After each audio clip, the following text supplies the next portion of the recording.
Sylhet Osmani medical college হাসপাতালে রোগীর চাপ বাড়ছে। ১৯৯৮ সালে হাসপাতালটি ৯০০ শয্যায় রূপান্তরিত হলেও জনবল সংকটের কারণে তা ৫০০ শয্যায় আটকে আছে। বর্তমানে যেখানে প্রতিদিন ভর্তি রোগীর সংখ্যা ৩,০০০-এরও বেশি। রোগী ও স্বজনদের দাবি, বৃহত্তর সিলেটের এই প্রধান চিকিৎসা কেন্দ্রে এখন চিকিৎসা নিতে হচ্ছে মেঝেতে থেকে। হাসপাতাল কর্তৃপক্ষ বলছে জনবল সংকটের কারণে এমন পরিস্থিতি। সিলেট থেকে হোসেন আহমেদ সুজাদের প্রতিবেদন। ৯০০ শয্যার Sylhet MAG Osmani medical college হাসপাতালে বর্তমানে প্রতিদিন ভর্তি রোগীর সংখ্যা ৩,০০০-এরও বেশি। মাঘ মাসের শীতে যখন হাসপাতালে ঠান্ডায় আক্রান্ত রোগীর ভিড়, তখন সেই সব রোগীকে চিকিৎসা নিতে হচ্ছে হাসপাতালের মেঝেতে, কারণ হাসপাতালে পর্যাপ্ত বেড নেই। বর্তমানে সিলেট ওসমানী মেডিকেলে প্রতিটি ওয়ার্ডের চিত্র বেহাল।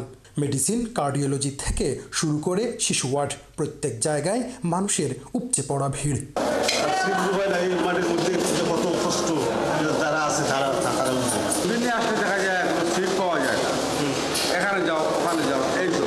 রোগী এবং স্বজনদের আরও অভিযোগ, হাসপাতালে প্রয়োজনীয় ঔষধ সরবরাহ নেই, সেবার মানও কাঙ্ক্ষিত নয়। অপরিচ্ছন্ন পরিবেশের কারণে রোগীরা আরও বেশি অসুস্থ হয়ে পড়ছেন। ওষুধ সাপ্লাই নাই, অনেক অসহায় মানুষ আছে বাড়ি কিছু নিয়ে ডায়ালিসিস করা। তবে হাসপাতাল কর্তৃপক্ষ বলছে ৫০০ থেকে ৯০০ শয্যায় রূপান্তরিত করা হলেও বাড়েনি হাসপাতালের জনবল সংখ্যা। তারপরও তারা সাধ্যমতো চিকিৎসা সেবা দিচ্ছেন।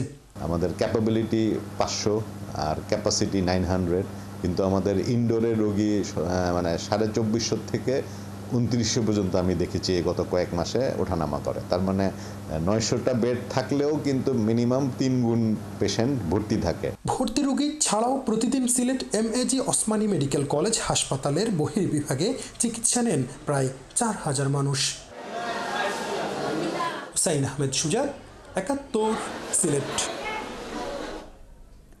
দর্শক, হাসপাতালের আরও খবর জানাতে সিলেট ওসমানী মেডিকেল কলেজ হাসপাতাল থেকে আমাদের সাথে যুক্ত হচ্ছেন সহকর্মী হোসেন আহমেদ সুজাদ।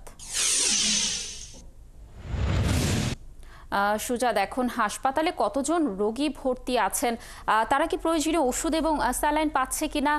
সেই সাথে চিকিৎসা ব্যবস্থার আসলে কি পরিস্থিতি এবং হাসপাতাল কর্তৃপক্ষ কি বলছে পুরো বিষয় নিয়ে জানাবেন।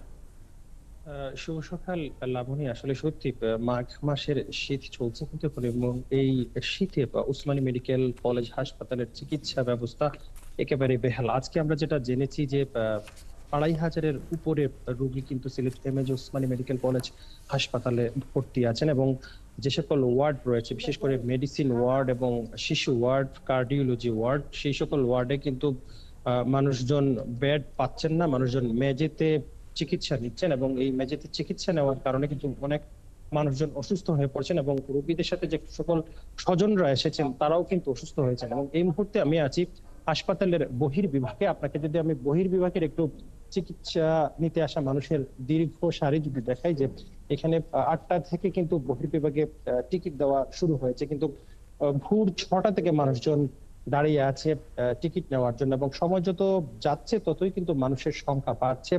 একদিকে নারীদের লাইন, অন্যদিকে পুরুষদের লাইন, এবং এই হাসপাতালে প্রতিদিন বহির্বিভাগে চিকিৎসা নেন ৪,০০০-এরও বেশি মানুষ। এবং এই মুহূর্তে শীতকাল চলছে, আপনি জানেন যে শীতকালে রোগীদের সংখ্যা বৃদ্ধি পেতে থাকে, বিশেষ করে নিউমোনিয়া আক্রান্ত শিশুরা হন, পাশাপাশি অনেক বৃদ্ধ মানুষরাও নিউমোনিয়া আক্রান্ত হন, এবং সর্দি সহ বিভিন্ন রোগবালাই দেখা যায়, যার জন্য শীতকালে কিন্তু রোগীদের চাপ একটু বেশি থাকে। আমরা হাসপাতাল কর্তৃপক্ষের সাথে কথা বলেছিলাম। হাসপাতাল কর্তৃপক্ষ আমাদেরকে জানিয়েছেন যে তারা তাদের সাধ্য মতো রোগীদেরকে চিকিৎসা দেওয়ার চেষ্টা করছেন। আপনি জানেন যে ১৯৯৮ সালে ৫০০ শয্যা থেকে ৯০০ শয্যায় রূপান্তরিত করা হয়েছিল Sylhet MAG Osmani medical college হাসপাতাল, এবং এই ৯০০ শয্যায় রূপান্তরিত করার পর কিন্তু ৫০০ শয্যার জনবল দিয়ে চলছে। পাশাপাশি কিন্তু সিলেটের জনসংখ্যা যেমন বেড়েছে, তার পাশাপাশি রোগীদের সংখ্যা বেড়েছে। যেখানে ২০০১ সালে ২০০২ সালে প্রতিদিন হাসপাতালে ভর্তি রোগীর সংখ্যা ছিল ১,০০০ থেকে ১,২০০, এবং ২০২৪ সালে এসে প্রতিদিন ভর্তি রোগীর সংখ্যা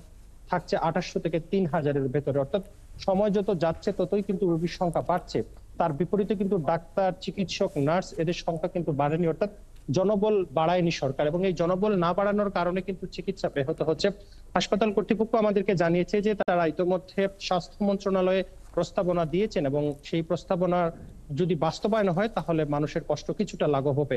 এছাড়া আমরা সাধারণ মানুষের সাথে কথা বলছিলাম যারা চিকিৎসা নিতে এসেছেন, তারা আমাদেরকে জানিয়েছেন যে তারা ঠিক মতো ঔষধ সরবরাহ পাচ্ছেন না, পাশাপাশি যে সকল পরীক্ষা নিরীক্ষা রয়েছে, বিশেষ করে এমআরআই, সিটি স্ক্যান সহ হার্টের পরীক্ষা সহ বিভিন্ন পরীক্ষা রয়েছে, সেগুলো কিন্তু তারা ঠিক মতো করতে পারছেন না দীর্ঘ সারি। অর্থাৎ যেখানেই তারা সেবা নিতে যাচ্ছেন সেখানেই তারা ভোগান্তির শিকার হচ্ছেন।